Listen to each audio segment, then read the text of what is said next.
So it took all weekend, but we finally got it done. I mean, at least this video has a chance of being better than the All-Star Skills competition. I wouldn't be so sure about that. I mean, all we do is rank Golden Knights players and talk about the games and how good they're going or how badly they're going. And, you know, it's just one guy in his dorm with 3 personalities identified by 3 jerseys. I don't think it's going to beat out the corporate might of ESPN, backed by the Walt Disney Corporation and the all-knowing power of Mickey Mouse. Speaking of, there's only 2 of us. Where's the third guy? Where's Retro Guy? Last I heard, he was talking about some crazy week in the life thing. I don't even really want to get into it because I have no idea what idea he could possibly have. But in response to if we're better than ESPN or not, I submit this. PK Subban. Yeah, no, you're right on that one. Great player, great guy. PK Subban was great for the game, and he's great for the game now, but he did not have a good All-Star weekend, did he? How about we get this ranking and grading show on the road? The All-Star break ends in like 6 hours when we go take on Nashville. So we may as well get this out before people stop caring about the All-Star break, and we're on to the last 31 games of the season. So similar to how we broke down the forward core last week, we're going to be going in reverse point order for defensemen, as obviously I am Go Jersey guy, and I got sucked into doing defense work, as Retro Guy got the fun job with the forwards, and Gray Jersey guy gets the goalies, which I would have also appreciated. But anyway, we've got to start somewhere, so we may as well start from the bottom of the points table in the form of...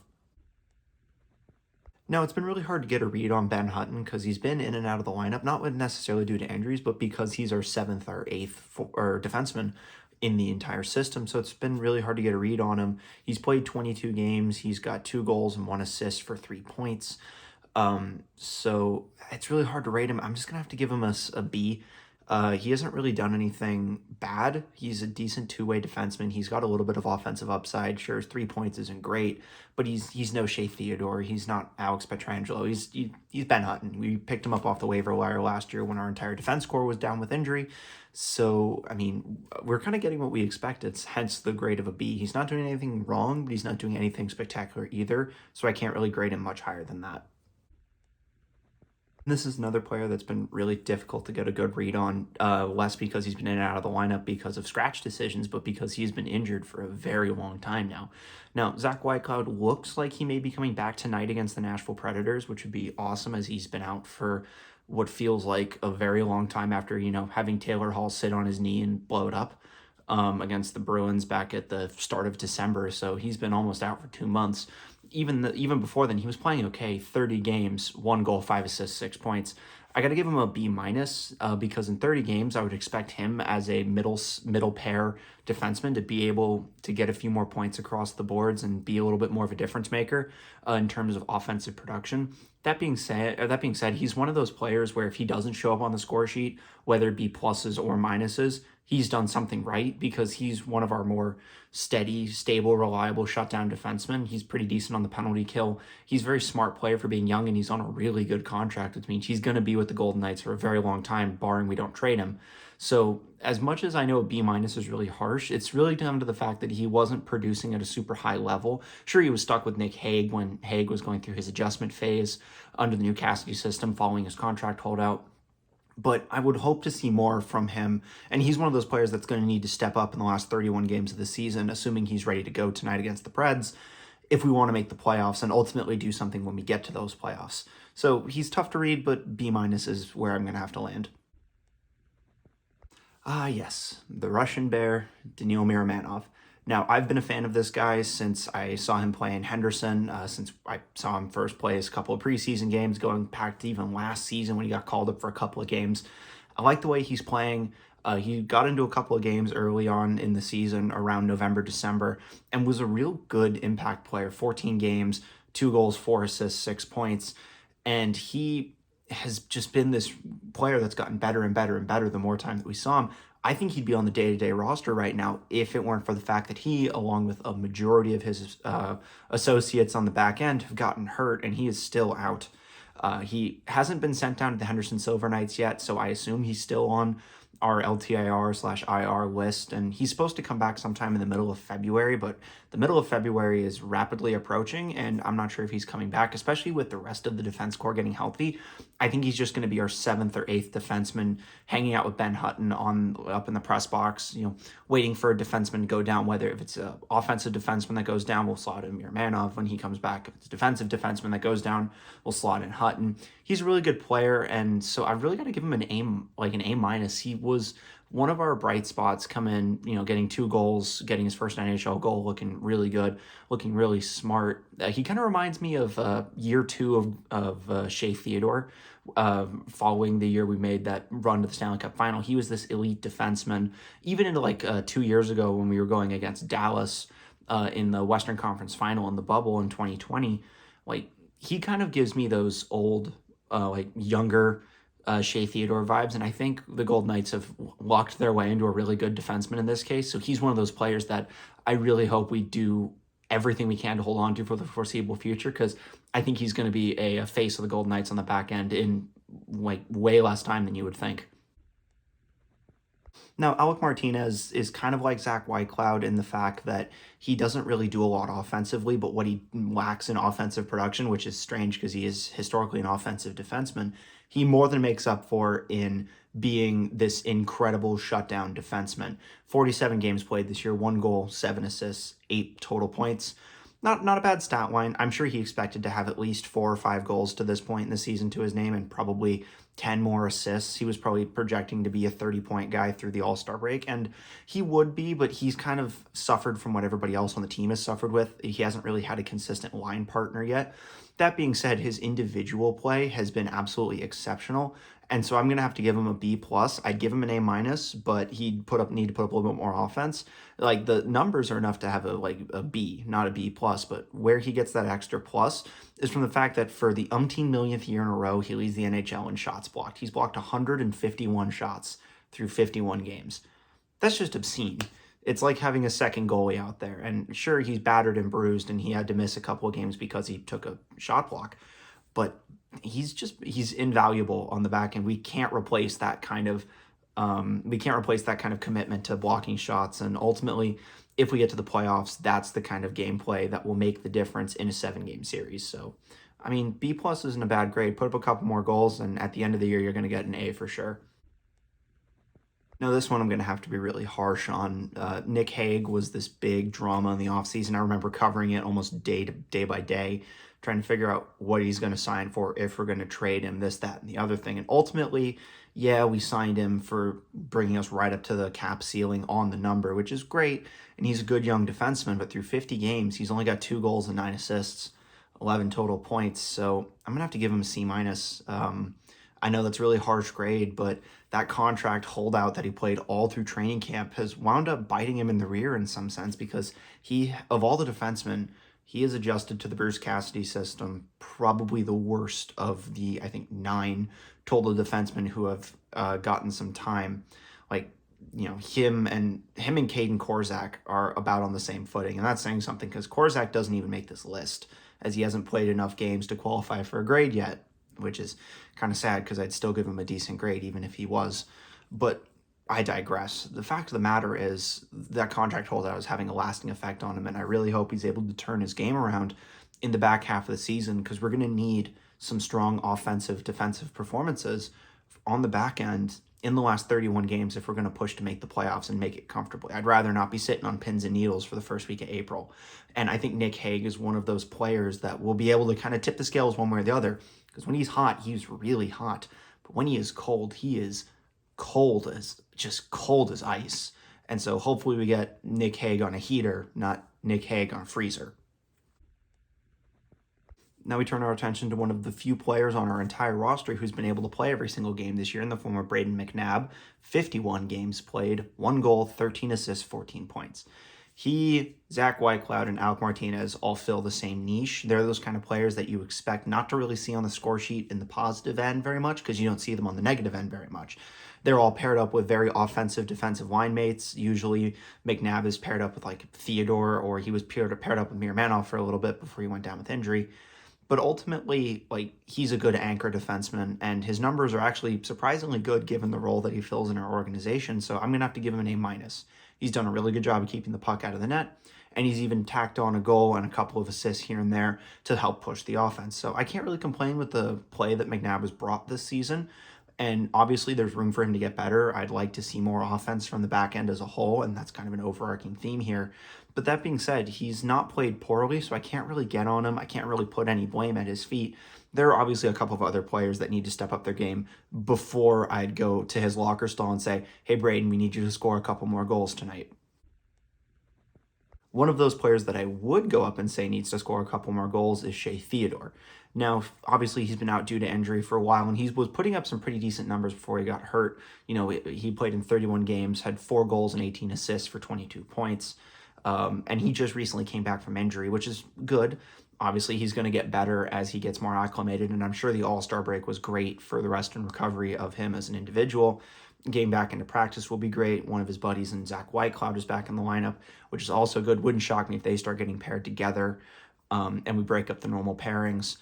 But I'm just going to have to give him a B. Sure, he was hovering around 3/4 of a point per game, which is pretty good for a defenseman, but he is this dynamic, fast, smart, skilled defenseman. And he has kind of lost that over the last couple of seasons when he came into the NHL, when he was one of those elite defensemen that everybody was afraid of. He was talked about in the same breath as, you know, Miro Heiskanen, and he was even loosely compared to Cale Makar before Makar really just kind of went off in the last couple of seasons. He is that elite defenseman, and he's kind of lost that touch. And so I really hope he's able to find it again. He's this fast, smart player, and I don't know whether it'd be the Dallas series that kind of shook his confidence or the fact that he got injured a bunch over the last couple of seasons made him less aggressive. But I hope he's able to get over whatever mental block he's dealing with, because he's one of those players that can make a difference down the stretch. And he can take over games when he has the puck on his stick and he's feeling confident. Like, I've seen it firsthand in games I've watched in Vegas, and over the last 6 years of watching the team on TV. He can take over plays, and if he can just take over a couple of plays every game, and he doesn't necessarily have to score, but if he can just tip the tide in the Golden Knights' favor, that'll be more than enough to get us into the playoffs pretty comfortably. So, you know, B is a little bit harsh because he's a good player, but I just want more from him. I just want a little bit more from you, SHEA. And that leaves us with the top dog of the Golden Knights defense corps, and it shouldn't come as a surprise at who it is. Former captain of the St. Louis Blues, Alex Pietrangelo. 42 games, 5 goals, 26 assists, 31 points. That's a really good stat line. Yeah, and he would have played every single game if it weren't for having to take a leave of absence from the team for personal reasons, which we can't as fans complain about. The Golden Knights had a positive record when he was out of the lineup, and ultimately when he was out, we were actually playing some of our best hockey. So I'm not advocating for him to leave the lineup again. I just wonder why we were playing good hockey when he wasn't in the lineup. I'm just going to have to give him a B. Again, it's hard to give him that grade because the numbers are there. He's put up 31 points, 26 assists. He's lit the lamp 5 times. That's pretty good for 42 games on the back end. You know, when you're hovering around 3/4 of a point per game throughout the whole season, that's a solid, that's a solid way around. That, you know, he'll make his game checks that way, no problem. But ever since he came back, especially since like the middle of December through the majority of January, he's just been way off. So like I would have given him an A- because the numbers are great, but he's just been really, really, really off over the last little bit. He's scored a couple of goals, but he's also scored those goals on the wrong net. I think we can attribute, 4 or 5 own goals in the last 9 games to them going off of Pietrangelo's skate stick or body around the net, including 2 against the Dallas Stars in one game, which Golden Knights lost 4-0, with one being an empty netter. So that goes differently. The Golden Knights only lose potentially 1-0, 2-0, or heck, we even get overtime, steal a point. And so he's in the right spot and he's blocking the shots, but the Golden Knights defense corps and Alex Pietrangelo in particular have been accredited for too many goals against right now. And so I hope they're able to add some goals for, and Pietrangelo in particular needs to become that one-man breakout, that elite shutdown defenseman that we signed him to be. Sure, he's really, really good. He tops the defense corps in terms of points, and he's probably the best defenseman overall, but he's got another gear. I know he's got another gear. Him and SHEA THEODORE just need to take that next step over the next 31 games, or else there's not going to be any summer hockey for the Golden Knights. Yeah, no, I love the doom and gloom perspective on looking at our defense corps. They could be better, but they'd be a lot worse if it weren't for the goaltenders having the season they're having this year. So, I mean, we've only got 2 of them to look at since Brossoit has been stuck in the American Hockey League the whole year, and Yuri Patera's nowhere near anything. And Robin Leonarding. I'm not even going to touch on what's going on with Leonard. I'm not even qualified to talk about any of that, which is saying something. But really, we just get to look at 2 goalies in depth, starting with. Now, Adin Hill was that one player we picked up in the offseason. He's a decent goalie coming from the Arizona Coyotes and the Sharks. Those are 2 really bad hockey teams. No offense to Arizona or San Jose. You guys just suck. But he was one of those players that was kind of a risky pickup, especially with Laurent Brossoit still under contract, coming off of the injury, and Leonard just going out long-term due to injury and now personal issues may keep him away from the Golden Knights indefinitely, even into next season. The Golden Knights have a very interesting goalie situation because, yeah, Laurent Brossoit is putting up decent numbers in the American Hockey League, but now you have Adin Hill putting up pretty decent, serviceable backup numbers in the NHL. He's had 17 starts. He's 10-5-1. He's got a .907 save percentage and a .273 goals against average. That's pretty solid play for a career backup who's coming in to be a backup exclusively. Sure, he had some really good starts at the start of the year when the Golden Knights went on that 13-2 opener through the first 15. Great start. He was putting up great numbers. I think he had a .920-something save percentage, like the 7th highest save percentage in the NHL through the month of October and into the middle of November. So he put up decent numbers, and he's been a really solid backup option. He hasn't really stolen any games, as shown by he doesn't really have any shutouts. And he hasn't really gotten embarrassed in the net either. Sure, he's given up a couple of goals that he'd want back, and sure, he's had a couple of games where he's gotten lit up like Christmas. The one where he gave up 2 goals on 3 shots to the Anaheim Ducks really springs to mind, and he's kind of gotten left out to dry in the last couple of his starts, which hasn't really been good for his statistics overall, but he's been a decent goalie throughout this whole time, and it's really hard to lay any of those losses at his feet. Like, the most recent game he started was against the New York Rangers before the All-Star break, and everybody in the media was like, oh, Adin Hill lost us this game. No, he didn't lose us this game. Turnovers and, weird bounces and mostly turnovers are what cost us the game. A goalie can only do so much, especially as a backup, having to go weeks between starts. You can't really hark on him, and having a save percentage in the 9s and goals against average below 3 as a backup who's only made 17 starts, that's not bad. And he's only been yanked from 1 game, and that was really to send a message because Golden Knights were only down by 2 at that point. Sure, we wound up losing that game against the Ducks, but it was a message sent. It's not anything to do with Adin Hill as a goalie, so I feel pretty good awarding him an A-. Serviceable numbers. I'm overall pleased with that, and it's led to a pretty decent tandem between himself and...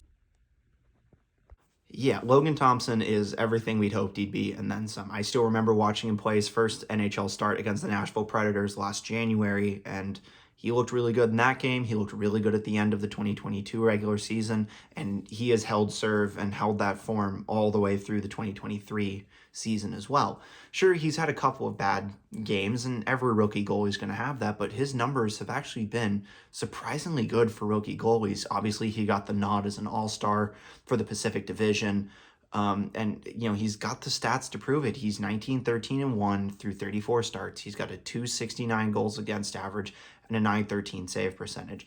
I'd love that goals against average to be a little bit lower, but the save percentage is indicative of the fact that he's making saves.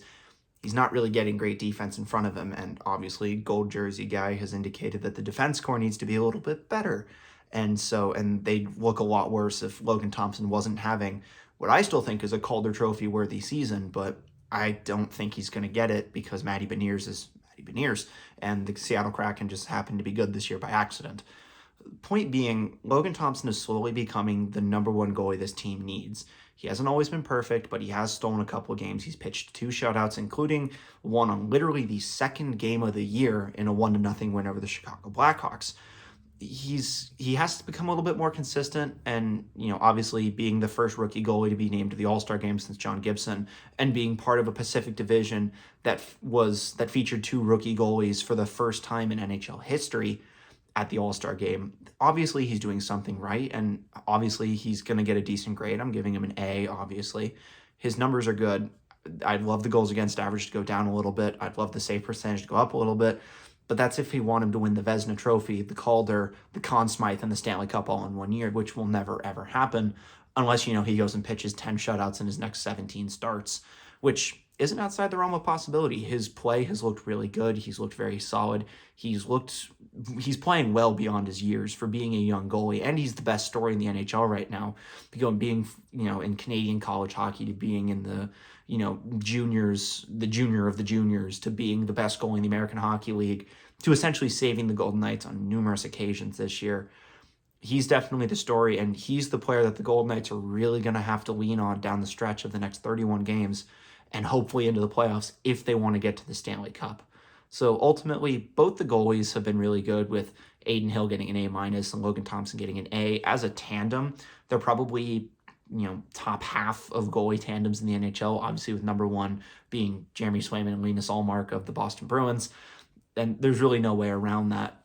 They're definitely a serviceable tandem, and it's making the conversations in the Golden Knights front office, especially going into the trade deadline, very interesting. With Adin Hill and Laurent Brossoit being UFAs at the end of the year, do we move on from one of them and try and get some value at the deadline, package them into a trade deal? Do we hold on to both of them and only assign one of them? It's making the conversations very interesting, and it's proof that both of our tandems have been very well. Laurent Brossoit said it best when asked if he wanted to be in the NHL. He said, quote, "I would love to be in the NHL right now, but the two guys are playing good enough to keep me in Henderson." And obviously that's indicative of how decent our tandem is been so far. So ultimately, it's been really hard to complain about the goaltending we've been getting. Probably the hardest thing to do overall is give the entire team as a whole a grade for the pre-All-Star break. And there's been a lot of bright spots with that great start. There's been a lot of bad spots, being the last 2 months of the season. And with us sitting in third place, just a game back of first, but also 2 games out of being out of the playoffs altogether, I'm going to have to give the team just a solid B. They've been just average. Had that great start. If we'd have kept it going, it'd been an A+, we'd have clinched the playoffs already at that pace probably. We'd be the Boston Bruins. But we're not the Boston Bruins. We're the Vegas Golden Knights, and it wouldn't be a season without a little bit of drama. We've got the Stone injury, we've got the looming trade deadline, we've got the Robin Lehner situation distracting everyone off the ice. Goodness knows what's going to happen, and there's still the realistic possibility that we miss the playoffs if we're not careful. So I feel pretty decent awarding the team as a whole a B, but there's room to get better. There's also room to get worse, don't get me wrong, but there's a lot of room to get better, and I don't know why, but I have a feeling the Golden Knights are going to catch a heater coming down the stretch. 31 games. They only probably need 34 points to make the playoffs. All they got to do is make the dance, and then anything can happen. So let's get there first. And then we'll revisit their grade when the season's over. Hopefully when we're raising a Stanley Cup banner. I don't know. I can dream. In general, thanks for watching. I'll catch you guys in the next one, which will be tomorrow. Can't wait to start watching hockey again tonight.